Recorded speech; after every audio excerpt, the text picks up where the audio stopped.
Hey everybody, this is Ben Smith, and we're finally bringing you a player interview on chance bending.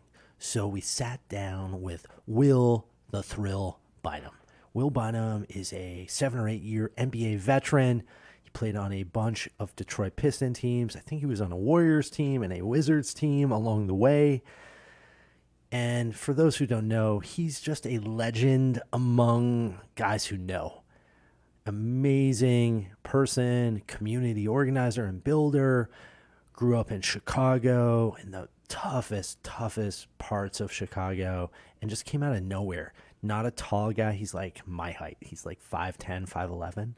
And today, he is an incredible trainer behind the scenes. He's helping young NBA players become everything they want to be. So, God, I mean, he goes in this interview and starts talking about some of the players he's involved with. I mean, he's also been involved with all of these Chicago guys like D Rose and just incredible legends growing up in Chicago. So, hope you enjoy this. I think you're going to really like the way that he thinks about his business, how everything in his life is about systems and preparation and process. So, catch that. Let me know what you think. And we're going to have a lot more of this to come. So check it out. All right.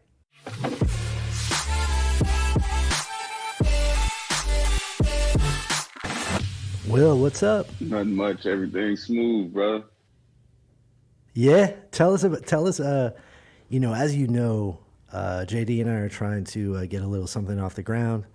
We want to start talking to more athletes and professionals and entrepreneurs and talking to people about how they're doing their business. So we want to hear what's up, man. How has business been for you? It's been good. Right now, I'm in the creative process of everything where I'm just building everything out and mapping everything out, like on the vision board, and just and going to just start applying pressure, towards them goals. Sweet. So you were saying last night you were talking to Tony Yeah, Allen? yeah. I had a long conversation with Tony Allen, and we were just talking about life and everything, and I was telling him about the ideas that I had or what I was about to do, and he was just saying how he had just saw a kid out in the night before out in the club in Chicago, and it was Antonio Blakeney, and he was telling him like, yo, you got a bright future, man. I've been seeing you, I've been following your career, your entire career. You don't need to be inside of here right now. You need to be focused on like your career and maximizing your potential. This thing is gonna always be here. And it just kind of led into the same things that I've been doing, my entire life, as far as like he was saying how like I did that for him. And like it's natural now for him to do that to other kids, like when you see other kids out. And it just led right back full circle to my whole thing with starting a management company and training company and stuff to help develop these kids' careers and monitor their off the court activities as well as on the court activities to make sure that they're reaching their goals and their maximum potential. That's amazing. So how are you pitching someone like let's say Antonio? I mean, first off, it would be, our backgrounds, my background, my history, where I come from, Chicago, it's tough, the inner city. And, with my opportunities, I've never, like, I had to work for everything that I had. So the type of situation that Antonio Blakeney is in, he's in a similar situation where he had to build himself up to get to this point where he had to break the cycles of what they're saying that he is, whether that's I'm a 6-man guy, I'm gonna come in for scoring. He had to break those things to where he's a consistent, 30-minute player. Like he's going through that stage. So, and I've been there before. So where he's at right now mentally, he needs to lock in more than ever on his craft. It's on building, whether that is looking at different aggressive options off of play calls and play sets that he can do, defending more, learning how to defend more, and learning how to get more offensive opportunities for maximizing your defense. Like it's things like that people can't tell him that I've been there before, that I can tell him, and he's gonna know instantly what I'm talking about right away. And this can be the difference between a guy having a 5-year career and a 10-year career. This is everything. Wow. So you know what? JD was actually talking about this earlier. JD, you want to tell him a little bit about what we're talking about in this Was just regard? the process of Yeah, just the identifying. process. Yeah, Jordan was Yeah. talking about some of the work he was doing with Zoe with Trier. Yeah. So, Will, he asked me, he was just like, what is your process in identifying talent? And I told him, like, I think most people that have any semblance of knowing anything about basketball can identify when somebody can shoot, if someone's athletic, somebody, the basic skills that it takes and this, that, and the third. But I know you agree with me when I say, like, talent is only going to take you so far. So if you're really trying to take a deeper dive into things, somebody like me and you who, are basketball purists and love the game is, we're going to tap into somebody's mental. That's something you always preach, I know. Like, how does he approach the game? How does he respond to adversity? How does he approach work? Absolutely. And somebody specifically that me and you both know and are close with, I gave the example of Zoe. Like, I was telling Ben, like, and I've said it to Zoe, I've said it to everybody. Like, through college, I knew who Zoe was. I didn't really watch Arizona play that much, but the little I did see, I wasn't a big fan just because, as you know, college basketball is a completely different sport than NBA. Mm-hmm. Like, if you have a game like Zoe that's predicated on, being able to create for others, create for yourself, and being really talented with the basketball in your hand. If you're playing in college with a no 3-second rule, and it's more team oriented, where the coach is controlling the play calling, this, that, and the Absolutely. third, you're not gonna be able to show exactly what you can do. So immediately when I got in the gym with Zoe, I mean, you said it as well. I met Zoe at the end of March. You met Zoe probably the end of May, and immediately after the first day, being in the gym with the kid like that, you're like, okay, no, this kid gets it. Just his approach, period. So what he's talking about is just how you can identify somebody's personality immediately when you're on the court with them. Absolutely. Like from their spirit, from their character. Like potential don't really mean nothing. Yeah, a lot of guys can jump high and they're athletic and they're tall, but like, what does that mean if you're not passionate about something or you don't love it?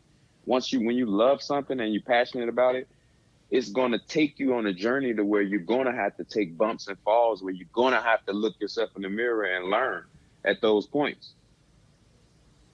And like, Will, is that something you feel like you can teach? Is that something you feel like you can develop? Or is this something you look for in the players you're working with right now? I look for the love. I look for the love. I look for the mentality. I look for the hunger. And then I look at the skill. And I think I can develop the skill. And if I see high skill level and see low mental, I feel like I can develop the mental. You see what I mean? Because the mental aspect of it, if somebody physically gifted, the mental aspect of it is switching their mentality of whatever there is that's giving them comfort. Because at that point, when they're playing on the court, they have some type of comfort zone or comfort level, whether that's speed, whether that's physicality, that they're playing with, that they're playing at. And that's all mental. And when you're around a kid every day, spending time with them, they begin to tap into you. Like, it's just the way it's the effect of like having a person around you for so long and then you just automatically rubbing off on them. You know what I mean? Like, I'm going to automatically start to rub off on them because of my mentality and focus and the way that I see the game when we constantly talking about the game. All of those little things ultimately, like, gives you an edge mentally because we're constantly talking the game, whether you're around me or not. Like, on the phone, through text messages, we're constantly talking the game, sets, and your mind, it becomes instinctive when you hear a set being called and you know exactly what to do, and that the one man is going to pass to the four man, that the four man has to dribble into an option to hand off to a player. Now, that's a high risk play for most coaches if you just look at statistic wise, because most four men can't handle the ball. So for a defensive minded guard, that would be the time to be more aggressive on that side of the court with that four man handling the ball. You see what I'm saying? Like, those little things, I do. little things is the things that Antonio Blakeney will be able to pick on quickly. Like, and that can be the difference between 4 to 6 points, 2 to 3 steals. Like, it's just little things. And that's the difference between 5 to 10 years in the league. Yeah. Right. And ultimately, like, That's getting paid. Ultimately, like, that's what it's all about. Like, you wanna Like, you learn these things and go through these things to give back to the youth and to the kids so that they can have a better opportunity than you had. Like, that's what this is all about here. Like, it's about pushing the culture and pushing like Earth forward, no matter what it is, through entertainment, through sports, through positivity, through health, through every different avenue. What do you see? What do you see what do you see young guys just getting wrong over and over again? I think right now it's that fight between I can achieve something overnight, like that overnight success, and actually working for it and understanding the value of working for it. I think it's that battle because of the internet right now. So the internet has created a kind of a false sense where people think that you can achieve things overnight. And it just doesn't work like that. Like, that's not the reality of it. The reality of it is you're going to have to spend night after night after night working, and you might fail a few times, but it's okay if you're consistent and you're persistent and you believe in yourself. Ultimately, you're going to be right there for that same opportunity. But if not, then you fighting a battle, with yourself that you would never win. This is a hell of a conversation because on one end of it, I was just telling him that, Will, because I was like, I was talking about a kid, and he had a good game the other night, and Twitter is blowing his mentions up, and it's 10 different Instagram pages posting them, and he's probably got 10 million views total, and it sensationalizes the thought that you're on top of the world when no, you had a good 15-point game and everybody has access to talk about it. The next day, everyone forgot about that, but for the next day, that kid is still thinking, man, I'm on top of the world and I'm worth $100 million now. Like, Absolutely. Like, could you imagine growing up in Will the Thrill days when shit, you would have been a viral sensation, man. Yeah, like, but these kids dealing with a completely different. I was always a realist, like, of myself. So I was always like my worst critic. So I never no matter how good it got as far as how I played, I never felt it because I only felt like the pain from me training, whether I was sore, or the pain from me like failing at something. Are you serious? Sorry, I have to time out for a sec. This is Ben. Man, I idolized you, Will. You knew there were like little kids all around the country idolizing you. You didn't walk big at all? Say that one more time. I couldn't hear the end part. You didn't have a head at all? I mean, I idolized you, man. I idolized you. At some point you must have felt like, man, I'm Will Bynum. No, I never really looked at it like that. Like, I always looked at it like I got my confidence from my work. I knew I was outworking people. So like, yeah. So I knew that if I got to a certain spot on the court, I'm gonna make it 9 out of 10 times. I knew if I pushed myself to the maximum 5 days before we played one game, and I took a day off the day before the game, defensively I was gonna be able to give offensive players hell. You see what I'm saying? So it was always a preparation to a battle, and the battles never ended. You see what I'm saying? Whether it was practice every day, no matter what it was always preparation for that and pushing yourself beyond being better than who you was yesterday. So you don't really have no. Yeah, I don't think in your day they had that phrase like trust the process or right. whatever. You don't really. You are the process, and man. We didn't see it. We didn't have a visual to see it like you can see it now on social media. So it was nothing to believe in. I had to believe in my work. I had to believe in the pain that I was feeling from me running miles and miles. And I had to believe that it could be nobody maximizing the amount of 24 hours in a day like I am. And then I'm listening to all of the crazy stories from Tim Grover that's telling me about Jordan and what he was doing and Kobe and what he was doing. And I'm like, okay, well, I'm going to take it to the max or whatever they was doing. Right. And that's the way I did it. Every amount of information that I received from anybody that made it or that got close to making it, I was holding that dear to my heart, and I was trying to do ×2 for whatever that they did. And I knew I would just give myself a chance with that. And I knew with a chance, it would have been up to me at some point. And God's favor, Yeah, man. Yeah, I think that's so serious. It's so real, and it's like these young kids, they think that like I come from tech world. Everyone just thinks they're going to put up their own YouTube video and suddenly have 1 million views. Mm-hmm. You know? I was just about to ask you about that, Ben. So, like, a guy like Will who has put in the work and who he is in the basketball world, me growing up in the basketball world, from our perspective, seeing what tech has done to sport and specifically our sport of basketball, like, you know, it's changed the viewpoint of a kid growing up and developing in the game today. My question to you is, as a tech guy, like when you were at Google years ago and you were at YouTube, Yeah.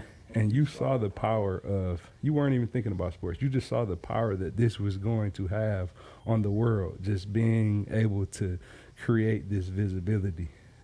Fast forward to 2018, what is your viewpoint of like what we're saying? Like, I don't think you guys thought at the time, like, yo, this is gonna like put all type of pressure on kids. People are gonna start comparing themselves to this. They're gonna think everything's an overnight success. Did you have foresight to think how this would affect different sectors of the world? Mostly not, right? Like I think we were just excited that originally when we did YouTube, like in the early days, YouTube was like a dating app for a second. People don't even realize that, right? And then we started putting up videos, and I was working at Google Video. We ended up acquiring YouTube when it was real small, and I was one of the first handful of business people there. And man, we were just trying, just like anybody else, just to get the message out, just to show people what was possible. We had players like we had Chris Bosh and Baron Davis. We had some guys who would come through, and we had a little bit of awareness that like if guys like this were coming in, anything was possible. That if you could distribute your own stuff, if it was up to you to get your message out, there was a lot of good.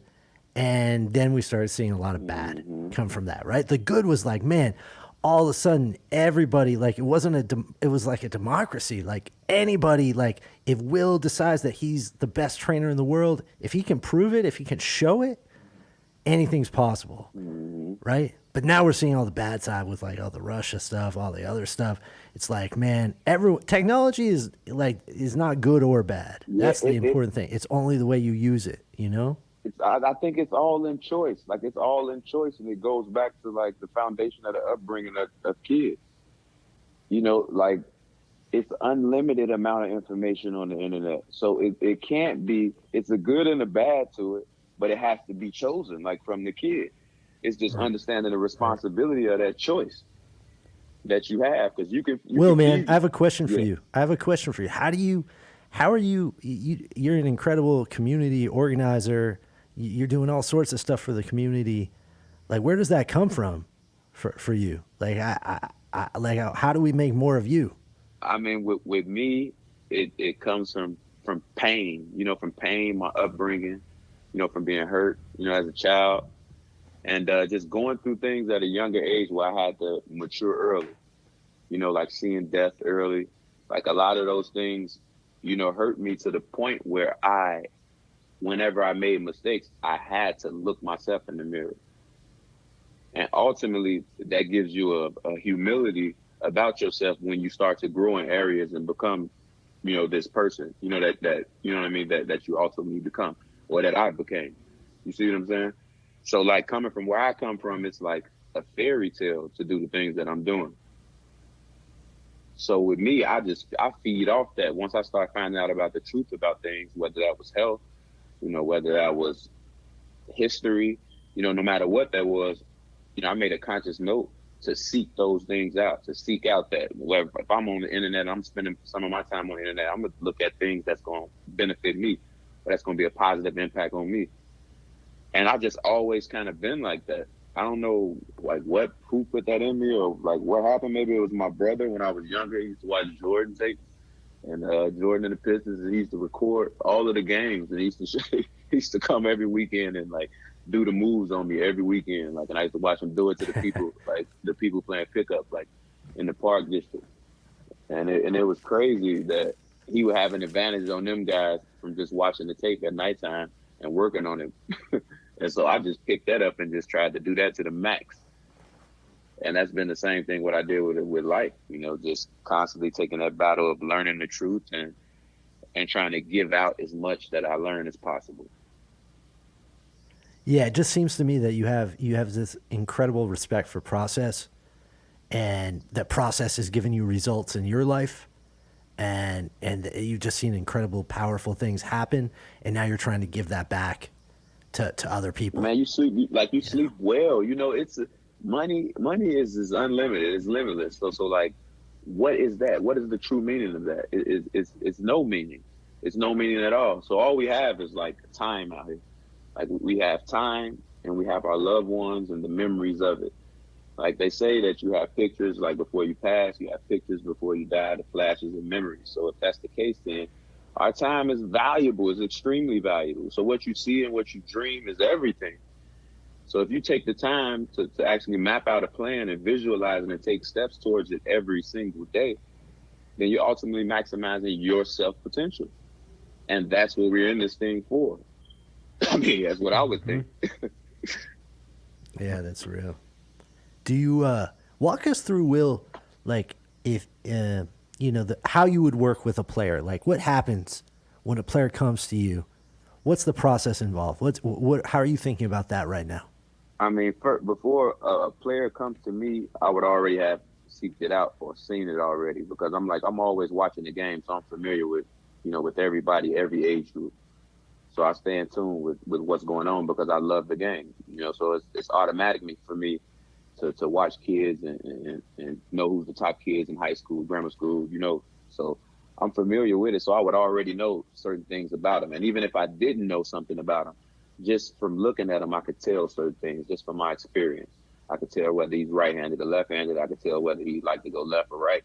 I could tell whether he's familiar with terminology or not. I could tell whether he's good at remembering plays. I'm gonna be able to tell that from the conversation that we had from hand to hand. And that's something that you probably that I mean, I guess I picked up from just growing up, I guess, from growing up in tough environments and then being able to be around so many different people. I've been to so many different places around people from China, Italy, Israel, Turkey, Detroit, Atlanta, Chicago's that like you get to understand the full realm of people and understand that we're all just one.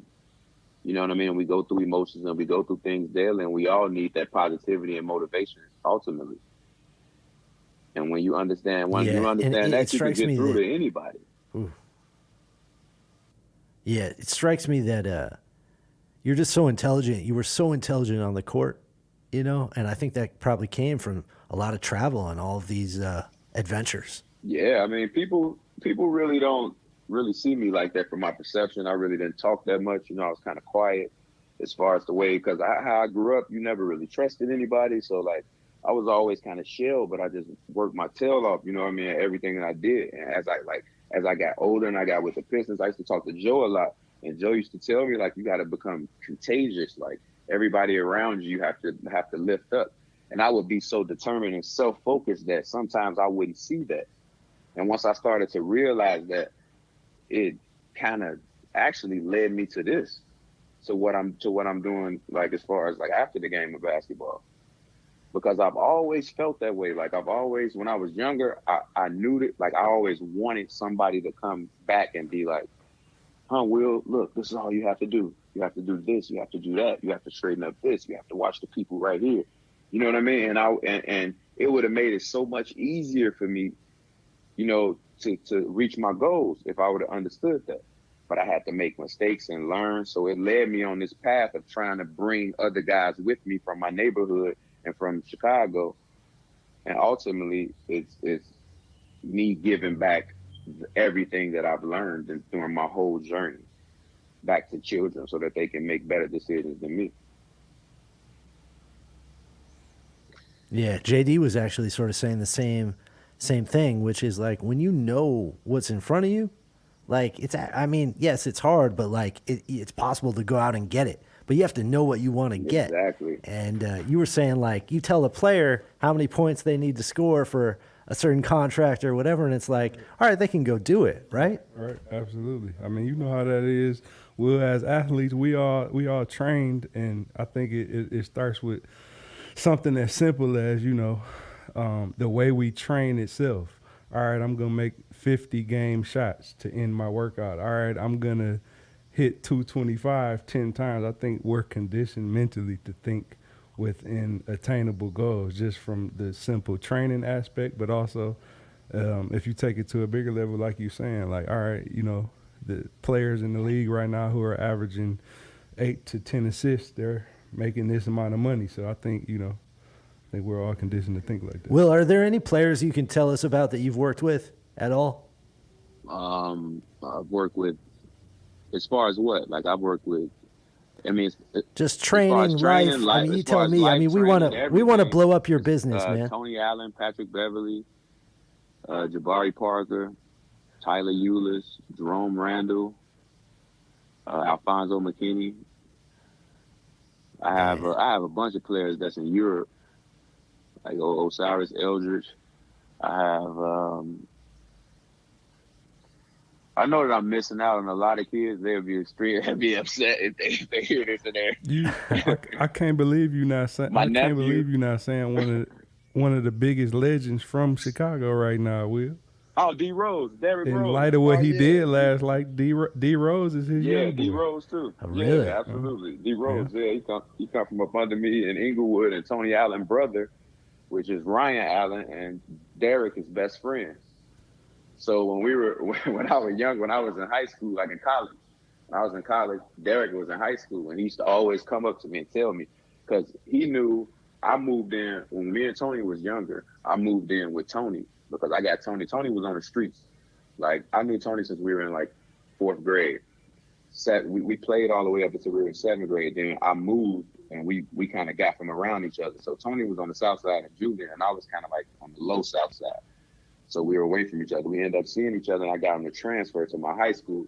When I got him to transfer, I moved in with him. When I moved in with him, I was there with him and his little brother. So when I would come home in the morning time, we would go before school and work out before school. Then we would work out after school and have practice. And then we'd go to the Jordan Center, work out again, and come home. And then we'll try to catch all of the highlights and record them on VHS. So we can go back and look over. So we was doing that every day. It became a routine. So what they would see was they saw my routine and what I would do. So Tony took that, and he kept doing that on and on, went to junior college at Oklahoma State. Then Ryan took that, what he saw, and he gave it to Derrick Rose, and they would do it the same thing, like over and over. And that's how they developed and got good, like they're from a younger age. And it's just like, it's like this formula cycle of knowledge that, like, when you learn it and you give it back or they see it, like it can help a kid who has nothing or who has no hope become something that, you know, that nobody ever even imagined. And that's the beauty of it. Man, that's so powerful. I can't even believe it, man. Like Tony Allen, that story about Tony Allen is really crazy. Oh, yeah, we got some deep stories. Man, crazy. Yeah. Crazy. Yeah. We might have to create another podcast to talk about all that type of I stuff. know. Yeah, definitely. But yeah, no, I witnessed that. Like from my perspective of Will, it's like Will came to Detroit in 2008. I was a junior in high school. I might have been 16, 17, something like that. And we just immediately hit it off. How old were you back then, Will? Like 24? Yeah, like 24. Yeah, so close enough in age, you know, older than me, but Yeah. immediately became like an older brother to me. And like you hear it in that story of him, like him and Tony Allen grew up together, but this is little Will Bynum, who obviously is big Will Bynum. Yeah. You know what I'm saying? Yeah, of course. Will is, how tall are you, Will, officially? What would you say? Oh, no, that's like 5'11". Yeah, 5'11". On a good day with shoes on. But who he is as a person, I mean, he's 7 feet tall. Like you hear it. How powerful is that? This is took one of his peers, basically moved in with him and got him on the straight and narrow. If it's not for that, you know it's gonna be the same old story with a kid like that. So I mean, it's just been in Will to do that, and I immediately always saw that. Like obviously the guy Will is today at 35 years old is much different than the 24-year-old I met 11 years ago. Like you hear the perspective in him, but he's always had like that grace in him to, think deeper and want to achieve greater things. But just to be a part of that and experience that and, becoming close with people from Chicago, like Chicago is a second home for me. Like anytime I even go to Chicago, I was just with Will like 6 weeks ago in Chicago, like just to see who he is in that community. I'm here to back up everything he's saying, man. It's incredible. Yeah. Definitely appreciate that. Yeah. So, Will, what's the best way for all the players out there that may be listening?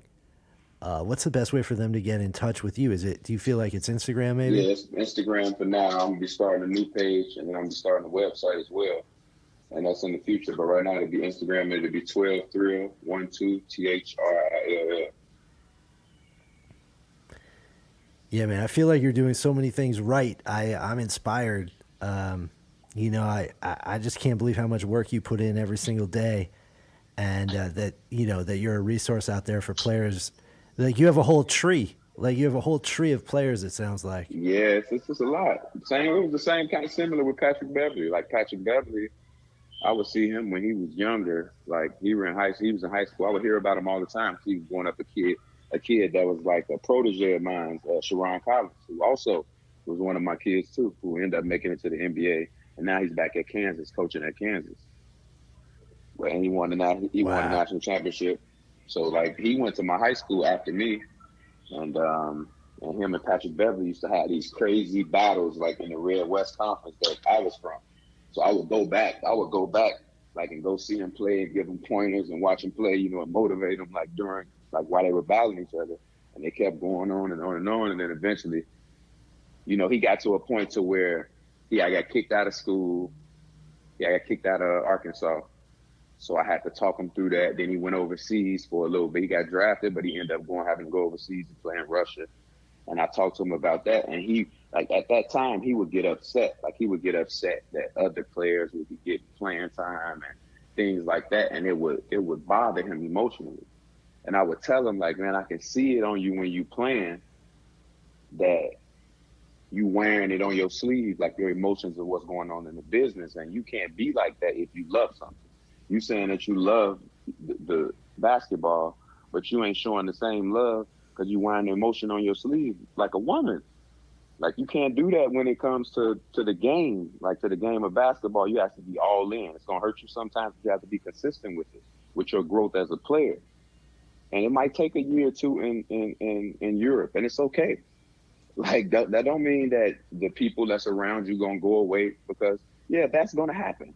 Like people around you are gonna go away, but guess what? That's the answer. Those people was never gonna be around you. So now you can focus in on your career and maximize your talent level and understand that, okay, they saying you're not a point guard. All right, now it's time to get better at the point guard position. It's time to get better at running the team. It's about having better body posture as a point guard. They saying that you don't look like a point guard. Now you have to defend. You have to do the other things that they saying that you're not doing. Like you have to do that. If you put your all into defending and mastering the defensive side of the court, they're gonna come get you from Europe. You're not gonna have to worry about all of this. You don't have to worry about having emotions behind it, because they're gonna come and get you. And sure enough, like a year in Europe, and the Rockets came and signed them. Damn. Yeah.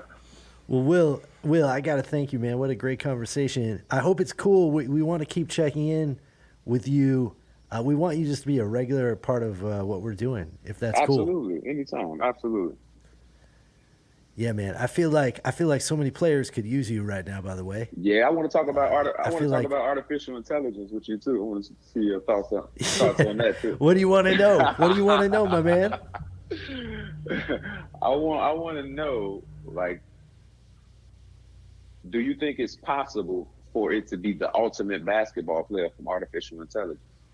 Because we know that the data is going in. It's going in somewhere. All our data, everybody data is going in. Yeah. So whether it's good or bad, is the data, can the data form the ultimate basketball player? Do you mean like eventually there will be a robot, or you just mean the data like itself? 2030, because I'm sure like by 2030, it's going to be a super form of artificial intelligence. in some kind Uh-huh. with all the data that we're giving So out. you answer for me, man. You tell me. I mean, you're more familiar with it. I just follow it. I It's like just it's follow. like it's not like Terminator 2, it's like Terminator like 34, basketball player. Mm-hmm. You know what? I do think something like that could eventually happen. I think it's going to be a while. I think from an intelligence perspective, it's here, right? Mm, But from an actual movement perspective, it's going to be a little while. Right now, they're just figuring out how to do hands and fingers and how to move elbows and so forth. mm, To put that together, like, I'm pretty sure you could create a robot probably about right now that could hit a bunch of free throws in a row. But that idea of a robot being able to go up and down the court and make decisions, and just move the joints of the body Or that cut. quickly, that's And going to be cut difficult. and jump and stuff like Yeah, that. run, jump. But I do think from an intelligence perspective, you look at, all of the analytics in the NBA, I do think that's changing the game. And I do think we're starting to make smarter decisions in hoops, right? I mean, that's why, growing up, I hope you don't take this the wrong way. Man, the NBA, to me, the NBA is way better now. I can't believe all that scoring, all the run and gun, all the passing. Unbelievable, right? And to me, that's all from all of this data and analytics and all that stuff. you know what? I mean, maybe I'm off. What do you think? It's more entertaining to watch, but it's less competitive. That's the Yeah. problem. Like we gained more entertainment, but we lost the competitive nature of it. We even lost the competitive nature 100%. of the business aspect of it. Because now, if it's whether the team 100%. tank or whether the team wins the championship, it doesn't even matter. You see what I'm saying? So Yeah. now, if I'm at the top of the business and I'm thinking, I got to run my business like a family type atmosphere, the top has to be held accountable just like the bottom. So it's like if we're in a competitive field like that and we're trying to win, then we're going to be looking at a different type of players. You see what I'm saying? Right. But it's like now Yeah. it's suitable. Like it doesn't matter. It's business wise, it's gonna make sense regardless whether you tank or whether you win. You go after the championship. Actually, it's better if you tank. Then you go try to win a championship. So that's like it Some doesn't make cities it are doesn't make like any sense. tanking. There has to be Yeah. some benefits to like competitive nature.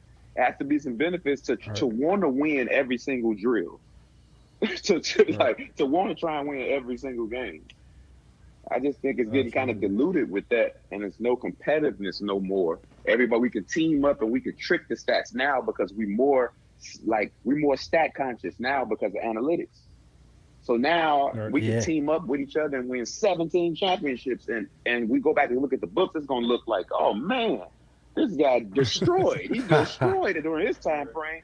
But if you wasn't there, You would have scored like 25, 27 points a game, yeah, Will. if you wasn't there to see Easy. it, you wouldn't know.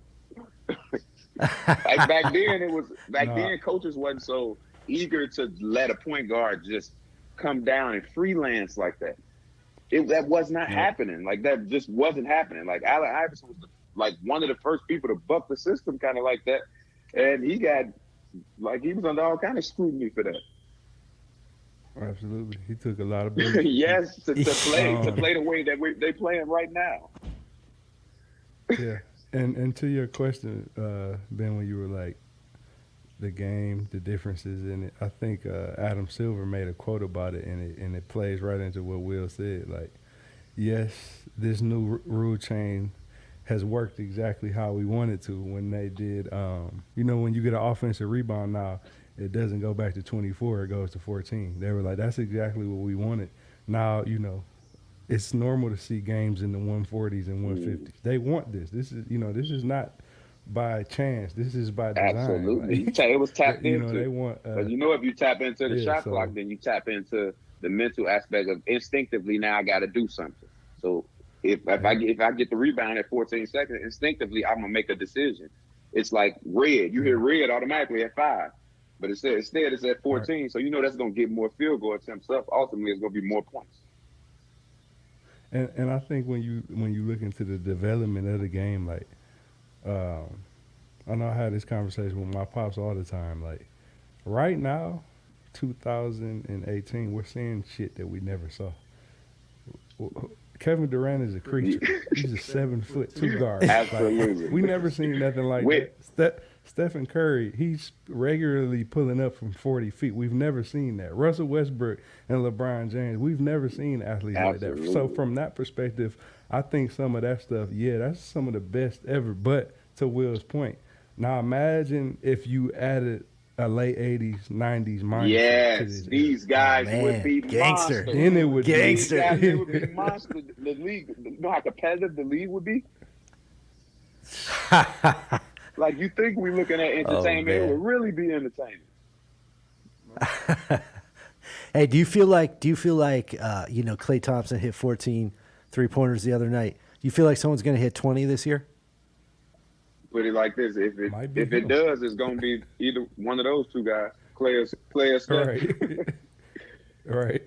That's Absolutely. for sure. Yeah. I mean, Clay could have done it. You know, he didn't play. I the know he fourth played. quarter. That's what I'm saying. That was only through 3 quarters. Yeah. I feel like we're going to see 20 this year. See, it's gonna have to I think Clay would have to get that hot versus the Rockets or Boston, where it would be a competitive. Absolutely. Because if he's playing against the Bulls or something like that, he's not gonna play in the fourth quarter. So it's possible. Yeah. I mean, like Will said, it'd probably be one of those two guys in Golden State. Yeah. Will, did this shot clock change? Did it change the way you're training players by any chance? Nah, not at all. Not Nah. really.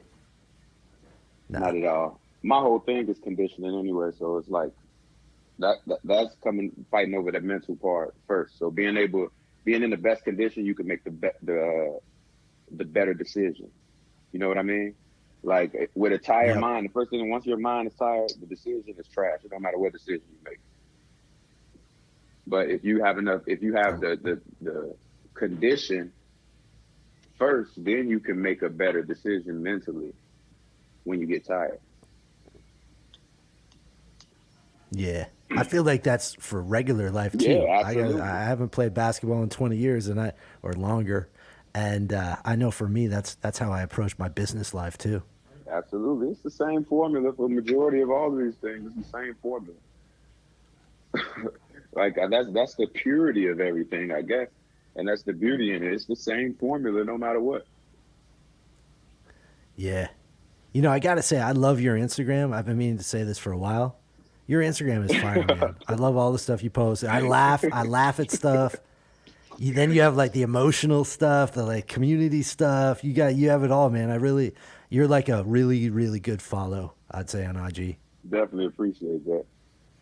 I just be trying to lift man. people, man, in every way possible. I think ultimately that's what it's all about. I love that. You got to ask him what we were talking about earlier about the perspective of what's attractive about LA. Oh yeah. So we were talking earlier today about LA. You know, especially in summertime, it seems like it's the hot spot right now for players. What's your perspective on that? Why is LA going down? What's my perspective on the LA circuit in the summertime? Yeah. It seems like it's warming up. I think that it's more opportunity in LA. I think that the opportunity is unlimited. I think that the amount of people that go there that are conscious of opportunity is unlimited. So you're more susceptible to be around a more positive person being in LA. So ultimately, I think that's the best decision for if you're trying to build. If you're trying to build and you're trying to do some great things, I think that's the best place to be, to do those things, especially in business or, kind of no matter what it is. If you're trying to do some special things, I think that's the place to be, because that's the place it's where Hollywood is at, of course. But, it's more people that's trying to do the unthinkable. You know what I mean? It's more people that's trying to do positive things. And I think that ultimately when those people get together, that's when you make masterful things. Yeah.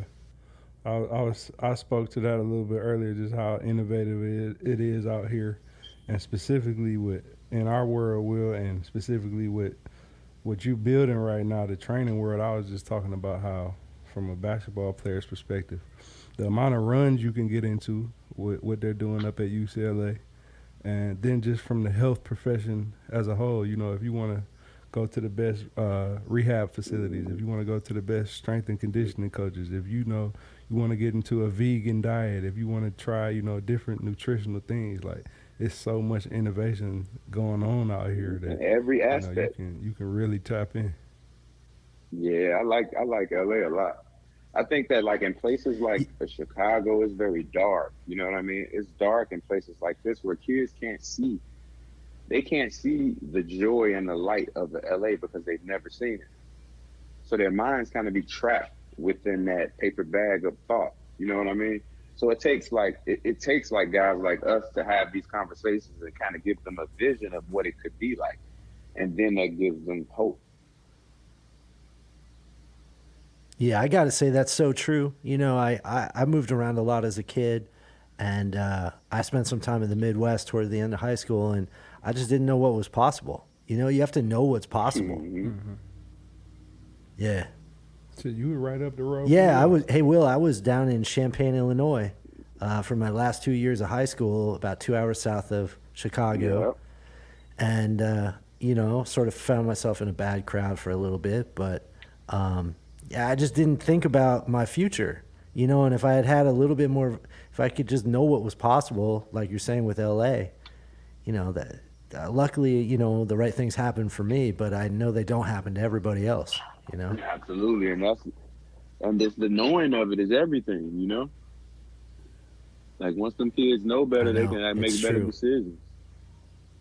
Like all it takes is one Yeah. conversation. Well, that's why I think, you know, like in the NBA, how big men have suddenly developed a 3-point shot. That's what I think LA is, you know, for players, is they're coming here and they realize that business has to be part of their you know, what they have to offer, Hmm. right? They have to have this weapon in their arsenal. And I think more and more of these players are realizing, you know what? Yeah, I need to capitalize. If I'm going to be a successful athlete, if I'm going to be a successful person and contributor, then I need to understand how media works. I need to understand how technology and content and health, how it all works together. And that's what's going down here. Absolutely, because it's definitely all one. It is. It is. Well, all right, man. Well, this has been a great conversation. Absolutely. Once again, if you don't know, you have to find Thrill on Instagram. Yes, It's a good follow. absolutely. Yeah. Yeah. All right, man. We're going to check in again soon.